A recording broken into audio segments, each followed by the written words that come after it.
Indonesia Bertauhid TV. Bismillahirrahmanirrahim. Assalamualaikum warahmatullahi wabarakatuh. Innal hamdalillah wassalatu wassalamu ala Rasulillah wa ala alihi wa ashabihi wa mawalah. Wala haula wala quwata illa billah, amma ba'du. Alhamdulillah, para bapak dan para ibu dan para ikhwah sekalian, rahimani wa rahimakumullah. Insyaallah kita kembali melanjutkan pembahasan kita pada setiap malam Jumat 2 pekan sekali. Kita awali dulu melanjutkan Al-Qur'annya. Kita sampai pada surat Al-Baqarah ayat yang ke-38. Ayat ini masih berkaitan dengan ayat sebelumnya, yaitu kisah berkaitan dengan tertipunya Adam dan Hawa oleh rayuan iblis yang penuh dengan tipuan syubhat yang bernuansa syahwat. Dia memberikan syubhat, hal adulluka ala syajaratil khuldi wa mulkin la yabla. Maukah aku tunjukkan kepada wahai Adam pohon kekekalan dan kerajaan yang tidak akan punah. Ini syahwat. Syubhat mengandung syahwat. Syahwatnya apa itu? Tawaran untuk menjadi penghuni yang kekal dan mendapatkan kerajaan yang tidak punah. Ditunjukkan dan dia datang sebagai seorang juru nasihat. Ini adalah syubhat bernuansa syahwat. Dan begitu biasanya orang-orang yang mereka punya keinginan syahwat, banyak yang dikemas dengan berbagai macam syubhat. Tapi sungguhnya itu hanya untuk mengejar syahwat yang dia targetkan. Sehingga para pengekor hawa nafsu yang punya target-target syahwat itu kalau sekedar suruh cari dalil, itu punya dalil semua. Punya dalil semuanya. Baik yang ahlu syahwat maupun ahlul hawa pemikiran, kalau soal dalil itu ada dalilnya semuanya. Hanya dalam beragama itu yang perlu difahami adalah pertama dalil, kedua istidlal. Ada dalil, ada istidlal. Dalil itu nasnya, dalilnya Quran, hadis. Kemudian istidlal, pendalilan. Maksudnya dalil yang dia bawakan untuk mendalili perbuatan dia itu benar enggak gitu. Kalau hanya sekedar dalil, minta maaf, PKI juga bisa berdalil tentang celakanya orang-orang yang salat. Fawailun lil musallin, celaka orang-orang yang salat. Kalau sekedar dalil, orang-orang yang mereka ahlu syahwat, penikmat perempuan umpamanya, dia bisa mengatakan innallaha jamilun yuhibbul jamal. Allah itu indah dan suka keindahan, sehingga mengagumi wanita-wanita cantik. Itu bagian dari pengagungan kepada Allah Ta'ala yang menyukai keindahan. Sehingga kalau sekedar berdalil gitu-gitu, ahlu syahwat, ahlu syubhat itu semuanya punya dalil. Sehingga yang penting itu pendalilannya benar enggak. Itu sehingga perlu diperhatikan dalil dan pendalilan. Syaitan atau iblis memberikan syubhat kepada Adam dengan mengusik syahwat. Syahwat yang dikasih syubhat. Kemudian Adam tertipu, tapi kemudian Adam segera sadar dan kemudian meminta ampun kepada Allah, yaitu bertobat kepada Allah Ta'ala. Disinilah bedanya antara orang mukmin yang bertakwa dengan orang yang mereka tidak memiliki ketakwaan. Ciri khas orang yang bertakwa itu bukan tidak pernah berbuat dosa, bukan tidak pernah tergelincir. Orang yang bertakwa itu cirinya, satu di antara cirinya itu alladzina idza fa'alu fakhishatan aw dzalamu anfusahum dzakarullaha fastaghfaru lidzunubihim. Di antara ciri orang bertakwa kata Allah, orang-orang yang mereka ketika melakukan perbuatan fahisyah, perbuatan kekejian, maksiat, iman yang ada di dalam hatinya itu menggerakkan dia sehingga segera terbayang keagungan Allah, azab Allah, ancaman Allah, fadzakarullaha, lalu itu menggerakkan dia untuk segera bertobat kembali kepada Ta'ala. Fastaghfaru lidzunubihim. Ini ciri orang yang bertakwa. Adam tergelincir dalam perbuatan maksiat, mendurhakai Allah, melanggar larangannya. Dan Adam kemudian bertaubat kepada Allah Subhanahu wa taala dan telah diterima taubatnya oleh Allah Ta'ala. Yang dicela itu orang yang mereka tidak bertaubat kepada Allah Ta'ala. Lalu Allah katakan di ayat ini, qul nahbitu minha jami'an. Silahkan kalian turun semuanya dari surga. Ini di antara hukuman Allah Subhanahu wa taala. Kemaksiat itu mencabut kenikmatan. Tercabutnya kenikmatan itu di antaranya dengan perbuatan maksiat. Sehingga para ulama mengingatkan kekufuran dan maksiat termasuk kekufuran itu bisa melenyapkan nikmat. Sebaliknya syukur itu mengikat nikmat dan menambah nikmat, mengundang nikmat yang lainnya. La in syakartum la azidannakum. Kalau kalian bersyukur akan aku tambah nikmat kalian. Sehingga kata salaf, qayyidu ni'am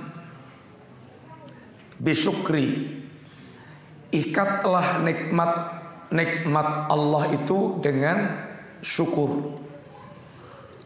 Baik itu nikmat dunia maupun nikmat agama. Nikmat dunia bisa lenyap karena kekufuran. Dan kisahnya sangat banyak. Pemilik kebun, kaum Saba, kampung yang tadinya subur makmur, kemudian mereka fakafarat bi an umillah, lalu mereka kufur dengan nikmat-nikmat Allah Subhanahu wa taala.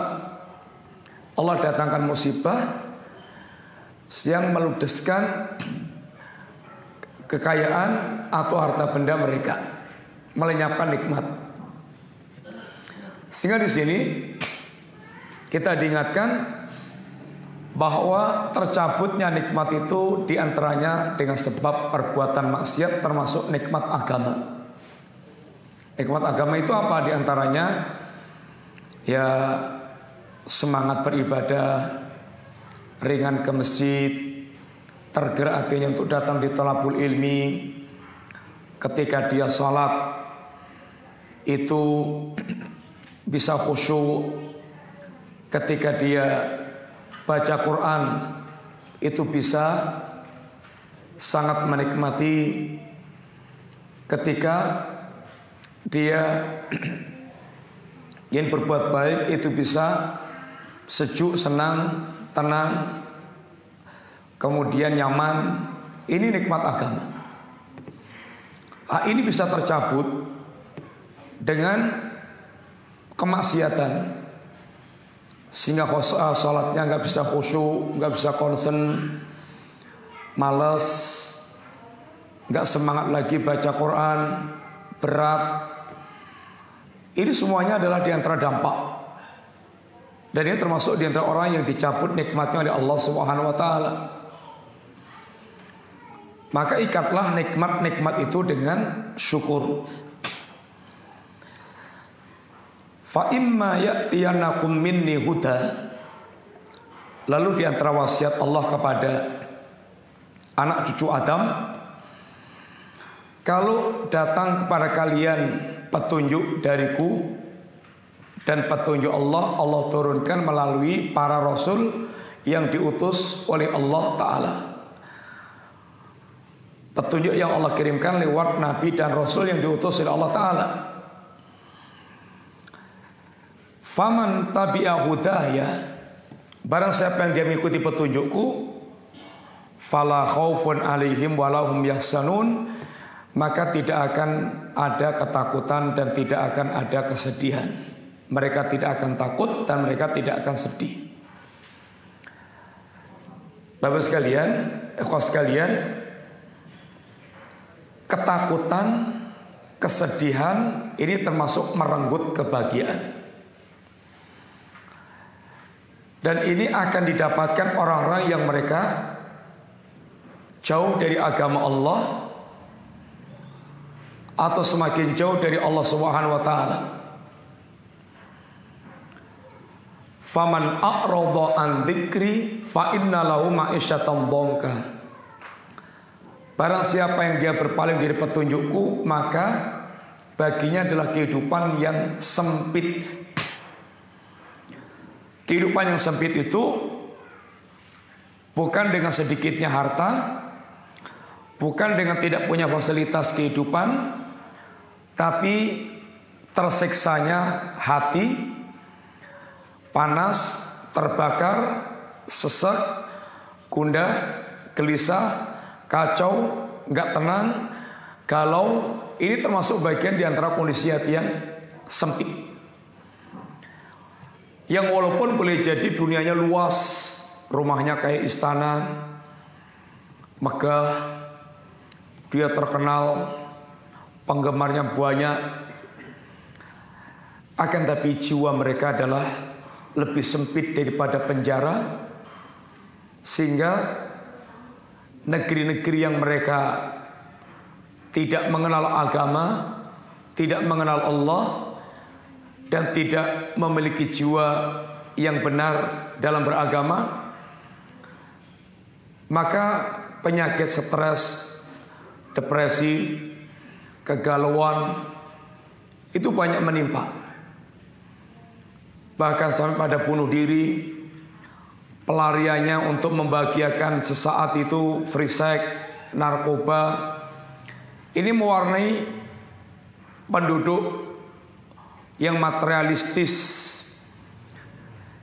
yang boleh jadi dunianya sangat maju gemerlap, mengagumkan, tapi jiwa mereka keropos, jiwa mereka sangat rapuh, sehingga pelampiasannya kepada sesuatu yang dia anggap akan membahagiakan, tapi sungguhnya seperti pecandu narkoba mengobati kecanduannya dengan suntikan narkoba berikutnya yang hanya menambah, yaitu sengsara yang dia hanya bisa berbahagia sesaat. Demikian kehidupan dunia. Kenyamanan, kebahagiaan, ketenangan itu hanya akan bersama dengan iman dan amal saleh, ini berpegang teguh dengan agama Allah Ta'ala. Man amila salihan min dzakarin aw untha wa huwa mu'min fala nuhyiyannahu hayatan thayyibatan. Barang siapa yang dia beramal saleh, baik laki-laki maupun perempuan, sedangkan dia mukmin, maka kami benar-benar akan berikan kehidupan yang baik. Kata para ulama, al-hayatut thayyibah al-hayatus sa'adah. Al-hayatut thayyibah, kehidupan yang baik, itu kehidupan yang berbahagia. Dan kehidupan yang berbahagia itu adalah itmi'nanul qalbi wangsirahu sadri. Hatinya tenang, jiwanya lapang. Hatinya tenang, jiwanya lapang. Itu hanya akan didapatkan orang yang hatinya mengenal Allah dan dia dalam posisi dekat dengan Allah Ta'ala. Maka di antara ungkapan para ulama berkaitan dengan hal ini, inna fid dunya jannatan man lam yadkhulha lam yadkhul jannatal akhirah. Di dunia ini ada surga. Orang yang tidak masuk ke surga dunia tidak akan masuk surga akhirat. Di antara mereka lagi mengatakan masakinu ahli dunia, yang betul-betul dikatakan miskin dari kalangan ahli dunia itu siapa? Kharaju minad dunya walam yaduku atyaba ma fiha wa ahla. Ini orang yang mereka sampai matinya meninggalkan dunia, yaitu sampai matinya dia yang selama itu mengejar-ngejar kenikmatan yang dikejar terus, itu ternyata sampai matinya itu nggak pernah merasakannya.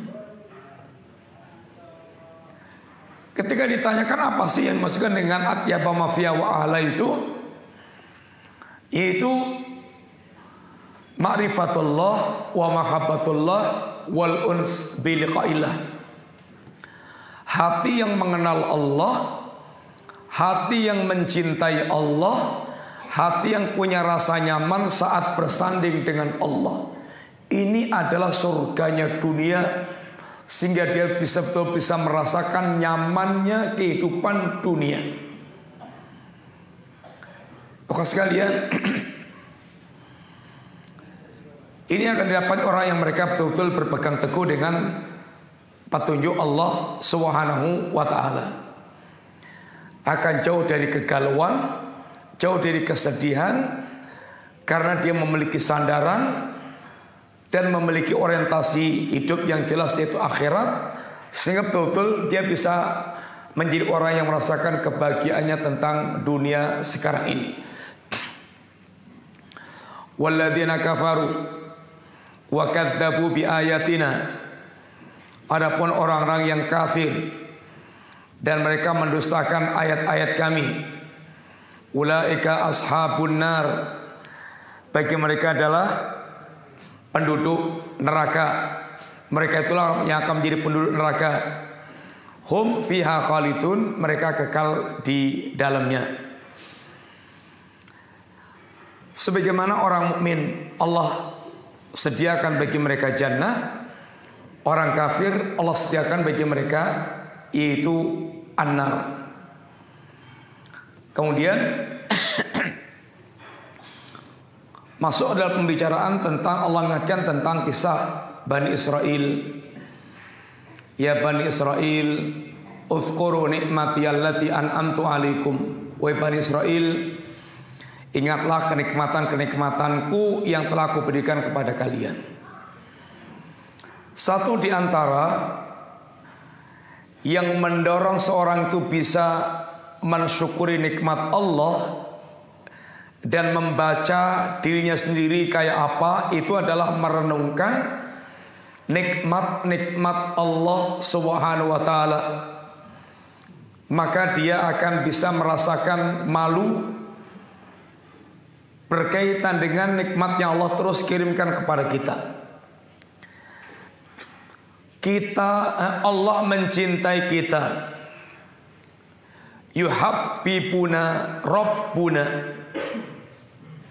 Allah mencintai kita dengan nikmat yang terus Allah turunkan. Wa huwa ghaniyun anna, sedangkan Allah itu enggak butuh dengan kita. Allah enggak butuh dengan kita, tapi Allah mencintai kita dengan diturunkannya nikmat terus.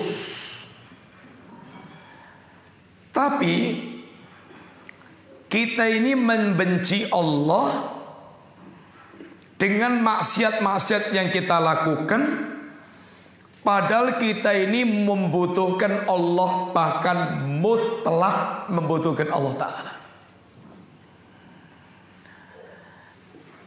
Maka Allah mengingatkan pada kita, bahwa ya banyak-banyak mengingat nikmat-nikmat Allah, biar tahu berapa nikmat yang telah dia dapatkan dari Allah Subhanahu wa taala. Yang jelas Allah pastikan, wa in ta'uddu nikmatallahi la tuhsuha. Kalau Anda coba-coba menghitung nikmat Allah, merekap, walaupun Anda akuntan ulung, maka tidak akan pernah bisa merekap berapa jumlah nikmat Allah Subhanahu wa taala.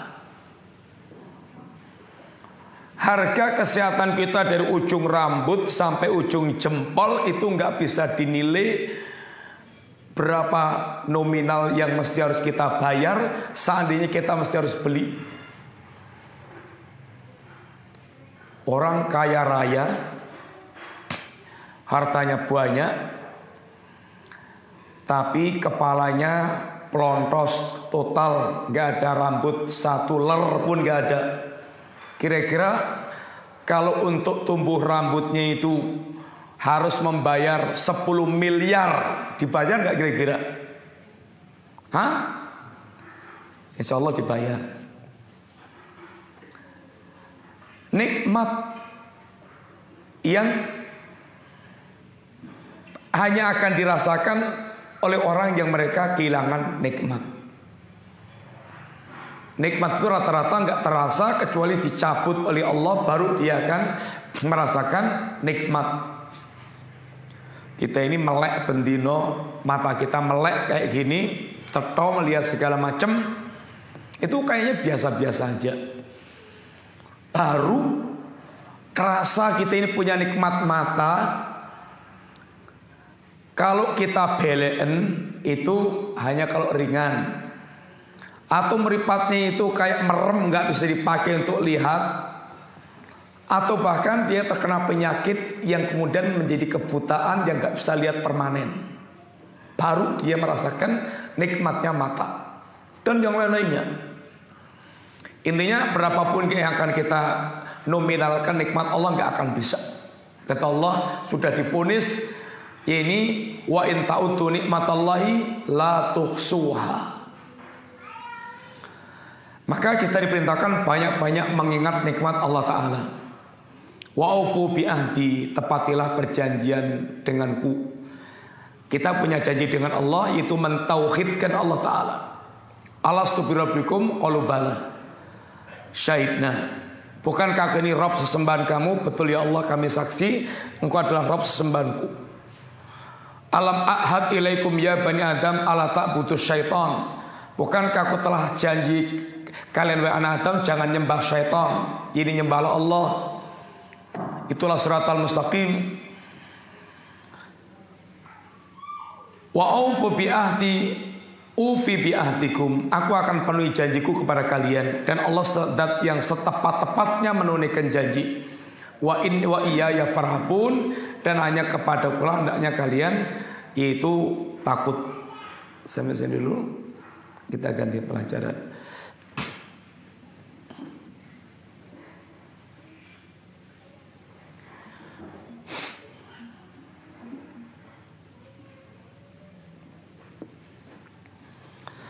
Pelajaran kita dari kitab Al-Jannah wan Nar. Kita pembicaranya insyaallah yang terakhir kemarin kita sedang bicara tentang bahwa jannah itu bertingkat-tingkat. Jannah itu berderajat. Jannah itu tidak satu tingkatan. Sebagaimana nas-nas yang telah Allah Subhanahu wa taala sampaikan kepada kita sekalian. Allah katakan ulaika lahumud darajatul ula. Mereka itulah orang-orang yang mendapatkan derajat yang sangat tinggi. Ini janji Allah kepada orang mereka beriman dan beramal saleh. Orang mukmin dengan imannya dan amal salehnya itu tidak satu tingkatan, tapi bertingkat-tingkat. Imannya kita dengan imannya para sahabat tentu berbeda sangat jauh. Apalagi dengan para nabi. Sebagaimana iman bertingkat-tingkat, maka surga pun juga bertingkat-tingkat. Sehingga Allah jelaskan di dalam banyak ayat yang berkaitan dengan hal ini, tingkatan-tingkatan jannah. Man kana yuridul ajilah ajjalna lahu fiha ma nasya liman nurid thumma ja'alna lahu jahannama yaslaha mathmuman madhura. Barang siapa yang dia menginginkan al-ajilah, dunia segera. Dunia dikatakan al-ajilah itu sesuatu yang segera didapatkan dan instan, dia cepat untuk menikmati. Sehingga dikatakan dunia itu dengan al-ajilah, sesuatu yang segera dia nikmati. Adapun akhirat dikatakan dengan al-ajilah, sesuatu yang nanti. Sehingga seandainya semua janji-janji Allah yang berkaitan mendapatkan surga akhirat itu segera dinampakkan sekarang, maka tidak akan lagi ada perbedaan iman dan kafir. Justru semua apa yang dijanjikan Allah kepada orang mukmin itu masih sesuatu yang gaib, yang nanti hanya akan dia dapatkan ketika telah mengalami kematian, masuk ke kampung akhirat. Sehingga ada orang yang mereka beriman, ada orang yang mereka kafir. Yang mereka mengimani perkara yang gaib dan mereka yang mengingkari perkara yang gaib. Barang siapa yang dia mencari dunia, yang diinginkan itu adalah dunia, hidupnya itu untuk dunia, kami segerakan apa yang mereka inginkan itu, tapi dengan kadar manasya liman nurid, sesuai dengan apa yang kami kendaki untuk orang yang kami kendaki. Alias orang yang mereka hanya mencari dunia itu terkadang dapat, terkadang tidak dapat. Kalau dapat terkadang hanya sebagian yang dia targetkan, dan Allah milih-milih siapa yang layak untuk mendapatkannya. Itu semuanya dengan kehendak Allah Ta'ala. Sedangkan yang pasti akhiratnya itu merucut. Orang yang hanya mendaki dunia, akhiratnya merucut, dunianya terkadang dapat, terkadang enggak. Kalau orang Jawa bilang dengan istilah nguber ucang, apa? Kelangan delek, akhirnya delek-delek. Uceng. Apa uceng? Hah? Uceng apa uceng? Anak iwak yang water cili-cili. Iya. Uceng. Delek. Iwak sing rada gede. Nguber uceng, nguber yang kecil, deleknya hilang. Kadang yang ucengnya pun juga nggak kecekel.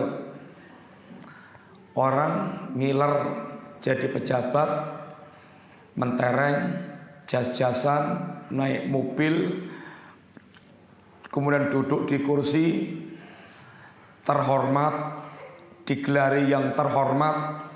Untuk dapat ini karena kemecer, ngiler, sampai kedanan, itu semua cara dilakukan.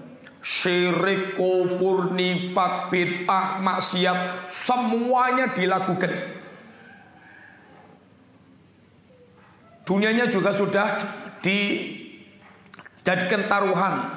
Sertifikat dikumpulkan, semuanya disekolahkan di bank untuk mencairkan uang, untuk membayari orang biar bisa milih dia. Tahu-tahu nggak kepilih. Maut agamanya, maut dunianya, sehingga betul-betul hancur-hancuran. Orang yang pengen dunia terkadang dapat, terkadang enggak. Yang jelas akhiratnya merucut, enggak dapat. Summa ja'alna lahu jahannama yaslaha mathmuman madkhura. Kemudian akan kami jadikan dia itu dilimpar ke jahanam dalam keadaan terhina. Wa man aradal akhirata, adapun barang siapa mengharapkan akhirat, wasa'a laha sa'yaha, bukan sekedar pengen, tapi menempuh jalannya, istilahnya komitmen. Kalau hanya pengen semuanya, pengen masuk surga, pengen semuanya, ngacung semuanya, pengen jadi orang kaya, pengen semuanya, pengen. Tapi ada enggak komitmen untuk menjadi ahlul jannah? Kalau dia punya komitmen untuk menjadi ahlul jannah, kata orang Jawa, rawe-rawe rantas, malang-malang putung. Apa itu? Apapun halangannya, dia akan betul-betul hadapi semuanya. Yang penting sampai tujuan. Ini adalah orang yang mereka punya komitmen, bukan sekedar pengen, tapi keinginan yang menjadi komitmen, sehingga dia betul-betul wujudkan semua upaya dia untuk mendapatkannya itu. Maka kata Allah, wasa'alaha sa'yaha, pengen masuk jannah, jalannya nggak ditempuh. Wa huwa mu'minun, sedangkan dia orang yang beriman, karena la yadkhulul jannah illa nafsun mu'minatun, tidak akan masuk surga kecuali jiwa yang beriman. Kalau tidak punya iman, yaitu tidak punya tauhid, dia punya kebaikan bentuk apapun, la yang tidak akan memberikan manfaat untuk memasukkan dia ke surga. Faulaika kana sa'yuhum mashkura, orang yang punya orientasi akhirat, semua usahanya itu nggak ada yang sia-sia. Akan disyukuri Allah, akan dibalas Allah dengan berlipat-lipat dengan usaha yang kecil, yang minim. Karena pembalasan Allah untuk orang yang mereka orientasinya akhirat itu asyrah 10 kali lipat, ila af'afin katsirah ini ila sab'imiyatum dhifin, sampai 700 kali lipat, ila af'afin katsirah, sampai lipatan yang tidak terhingga. Ini orang yang mereka orientasinya akhirat. Sehingga Bapak sekalian, tidak ada ruginya menjadi orang mukmin. Capeknya, pengorbanannya, semuanya akan dinilai oleh Allah Ta'ala. Bahkan orang untuk mewujudkan kekafiran dan keinginannya bermaksiat itu juga mengalami capek. Dia berkorban, melakukan segala sesuatu yang melelahkan. Bedanya kata Allah, fa in ta'lamu, kalau kalian itu merasa terluka, sedih, pedih, perih, berkorban, mereka juga ya'lamun, mereka juga terpedih, perih. Tapi kata Allah, tarjuna ma la yarjun. Anda punya harapan kepada Allah, Anda punya harapan di sisi Allah yang mereka tidak punya harapan sama sekali. Apa yang diharapkan oleh orang yang mereka sudah berkorban mati-matian, mengorbankan hartanya sampai nyawanya, tapi nggak jelas untuk siapa dia berkorban, atas dasar apa dia berkorban. Tapi kalau Anda muslimin, nasnya jelas, sandarannya jelas, nabinya jelas, niatnya jelas, harapannya jelas, sehingga mestinya lebih kuat, motivasinya lebih hebat, sehingga dia lebih militan dalam upaya untuk meraih apa yang dia cita-citakan. Kullan numitu haula wa haula min ata'i rabbik. Masing-masing pencari dunia dan pencari akhirat, kalau Allah memberi, gak ada yang bisa menghalangi. Allah beri semuanya. Ahli dunia ya Allah berikan dunia, orientasi akhirat juga Allah berikan dunia. Dan Allah tidak terhalang pemberiannya. Tapi akibat akhir yang baik hanya ada pada orang yang mereka bertakwa. Wal akibatu lil muttaqin. Akibat akhir yang baik itu hanya bagi orang mereka bertakwa kepada Allah Ta'ala. Dan Allah berkaitan dengan pemberian ini, lihatlah undur kaifa faddalna ba'dhum ala ba'din. Perhatikan bagaimana Allah telah melebihkan sebagian di atas sebagian yang lainnya, baik urusan dunia maupun urusan ini akhirat. Dan itu berkaitan dengan terjadinya kelangsungan hidup manusia. Ada yang kaya, ada yang miskin. Itu sudah pakaian hidup yang tidak bisa dihilangkan. Antum sampai kiamat ingin memberantas kemiskinan, sampai jeledeng kata orang, nggak bisa, nggak bisa. Sampai kemiskinan 0% nggak bisa. Antum kalau kaya semuanya repot, repot. Cari tukang suruh bangun rumah nggak ada, rabutuh duit. Rono sing buka tambal ban, nggak ada mau jadi pembantu rumah tangga, nggak ada mau jualan gorengan. Semuanya sudah sugih duit. Gak ada yang mau, gak butuh lagi duit. Akhirnya masak sendiri, nyuci sendiri, nambal dewe, nyapu dewe, umbah-umbah dewe, kelengeran. Adanya perbedaan berbagai macam keadaan itu dengan hikmah Allah Subhanahu wa taala, dan itu kebutuhan hidup manusia. Intinya Allah membuat ini bertingkat-tingkat kondisi para hamba Allah Ta'ala, termasuk surga yang Allah sediakan pun juga bertingkat-tingkat. Kemudian dan Allah tidak membedakan antara dua yang berbeda, tidak menyamakan dua yang berbeda. Orang yang masuk Islam duluan berbeda tingkatan keutamanya dengan orang yang masuk Islam belakangan. Orang yang mereka berjuang duluan berbeda dengan orang yang mereka tinggal menikmati hasil dari perjuangan pendahulunya. Sehingga sama-sama mereka beriman, tapi memiliki keutamaan yang berbeda-beda satu dengan yang lainnya. Termasuk Nabi katakan orang mukmin itu al-mu'minul qawiyyu, orang mukmin yang kuat, ahabbu ilallah khairun wa ahabbu ilallah, lebih baik dan lebih Allah cintai. Mukmin ada yang qawiyul iman, pemilik iman yang kuat, ada yang dha'ful iman, imannya dhaif, lemah. Tapi selama dia punya iman, semuanya baik. Semuanya baik. Yang mukmin kuat imannya, mukmin lemah imannya, dengan imannya itu dia punya kebaikan. Tapi kebaikannya bertingkat-tingkat antara orang mukmin yang kuat dengan mukmin yang lemah. Nabi katakan, ya Rasulullah,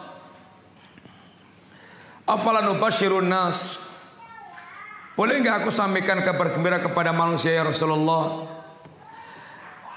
Nabi katakan, inna fil jannah mi'ata darajat a'addahallahu lil mujahidin fisabilillah ma baina darajatain kama baina sama' wal ard. Fa idza sa'altumullaha fas'aluhul firdaus fa innahu awsatul jannah wa alal jannah. Nabi katakan, inna fil jannah mi'ata darajat. Surga itu memiliki 100 tingkatan, 100 derajat yang Allah sediakan untuk para mujahidin fisabilillah. Jarak antar derajat ini seperti jarak antara langit dan bumi. Kalau kamu minta kepada Allah, mintalah kepada Allah Al-Firdaus, Jannatul Firdaus. Ini menerangkan surga itu bertingkat-tingkat. Surga yang paling tinggi adalah Jannatul Firdaus. Dan kita diajari oleh Rasulullah SAW menjadi orang yang memiliki yaitu himmah yang aliyah. Memiliki himmah yang aliyah. Memiliki cita-cita, semangat, orientasi yang tinggi, cita-cita yang tinggi, himmah yang aliyah. Dan himmah yang aliyah itu adalah orientasi akhirat. Kalau orang orientasinya dunia, setinggi apapun, sehebat apapun dia meraih sukses dunia, hakikatnya daniyah rendah. Rendah. Kenapa? Sehebat apapun dia sukses tentang dunianya, kalau sampai dia menjadi ahlun nar, di akhirat kelak dia itu adalah mu'adzab, dia terazab, maka dia tidak bisa menyelamatkan dirinya dari azab itu, walaupun dengan kekayaan totalitas yang dia miliki, walaupun bahkan dia konglomerat yang kekayaan itu sebanyak emas bumi, emas senilai bumi, tidak bisa dipakai untuk menebus adab Allah Subhanahu wa taala. Sehingga ini maksudkan himmah aliyah adalah berorientasi akhirat. Untuk dia dimasukkan ke dalam jannah, dan jannah bertingkat-tingkat, mintalah jannah yang paling tinggi, yaitu Jannatul Firdaus. Surga Firdaus adalah tengahnya surga, paling tingginya surga, dan di atasnya adalah Arsyur Rahman, arsy Allah Subhanahu wa taala yang Maha Rahman. Kemudian inna ahlal jannah yatarauna ahlal ghuruf min fawqihim kama yatarauna al-qawqab ad-duri al-ghabir. Al-jannah itu dia bisa melihat dari kamarnya yang paling atas, melihat surga yang paling bawah. Itu Allah berikan kenikmatan al-jannah yang paling tinggi tingkatannya, bisa melihat al-jannah yang paling rendah, ini tingkatannya. Sehingga intinya beliau menerangkan surga itu bertingkat-tingkat. Tingkatan surga di antara dua tingkatan, jarak antara satu tingkatan dan tingkatan yang berikutnya seperti jarak antara langit ini dengan bumi. Kemudian ikhwati billah rahimani wa rahimakumullah, jannah yang paling sekali jannah yang paling rendah. Diriwayatkan dari Mughirah bin Syu'bah dalam riwayat Imam Muslim dalam sahihnya, Rasulullah sallallahu alaihi wasallam bersabda, "Sa'ala Musa Rabbah." Musa meminta kepada Rabbnya, yaitu Allah Ta'ala. Musa bertanya kepada Allah Ta'ala, "Ma'atna ahlil jannah manzilatan." Ya Allah, tingkatan ahlul jannah yang paling rendah itu kayak apa?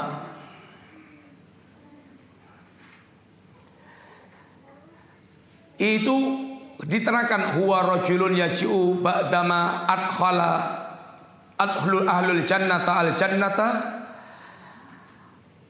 Surga yang paling rendah itu adalah orang yang setelah masuk surga, setelah ahlul jannah, ba'da ma adkhala ahlul jannata ahlul jannati al jannata, ketika ahlul jannah telah masuki surga, semua sudah masuk surga, fayuqalu lahu, dikatakan kepada seseorang, udkhulil jannah, masuklah kamu ke surga. Fayaqul, kata orang ini, ay Rabb, wa kaifa wa qad nazalan nas manazilahum wa akhadhu akhdatahum wa akhadhu akhdatihim. Ya Rabb, bagaimana akan masuk surga? Setiap orang sudah menempati tempatnya masing-masing, sehingga dia melihat surga sudah penuh. Kata Allah, atarda ayyakuna laka mislu mulki malikin min mulukid dunya. Apakah kamu ridho seandainya kamu memiliki kerajaan semisal kerajaannya raja dunia yang paling mulia? Fayaqul raditu Rabb, ya Allah, aku ridho. Fayaqul laka dzalika wa mislu wa mislu wa mislu wa mislu. Kamu akan mendapatkan tempat semisal kerajaannya raja dunia, semisalnya sampai yang kelima. Allah katakan, dia mengatakan raditu ya Rabb, kami ridho ya Rabb. Kata Allah, laka hadza wa asratu amsalih. Kamu mendapatkan surga semisal dengan 10 lipat kerajaan ahlul dunia. Sehingga surga yang paling rendah nilainya adalah 10 kali lipat kerajaan dunia yang terhebat. Ini Nabi jelaskan bahwa surga bertingkat-tingkat, dan tingkatan surga yang paling rendah, yang paling bawah adalah senilai 10 kali lipat kerajaan dunia yang paling hebat. Dan secara umum surga yang diberikan Allah kepada ahlul jannah adalah mala ainun ra'at wala udhunun sami'at wala khatara ala qalbin bashar. Semua kenikmatan, keindahan, kehebatan keluar biasanya belum pernah dilihat mata manusia, belum pernah didengar telinga manusia, belum pernah terlintas dalam hatinya pun tidak. Fala ta'lamu nafsun ma ukhfiya lahum min qurrati a'yunin. Anda jiwa tidak mengetahui apa yang disembunyikan untuk mereka dari kenikmatan-kenikmatan yang luar biasa. Ini ikhwan, yang kita sampaikan dulu, semoga manfaat. Kita dudukkan sekian dulu. Wassalamualaikum warahmatullahi wabarakatuh.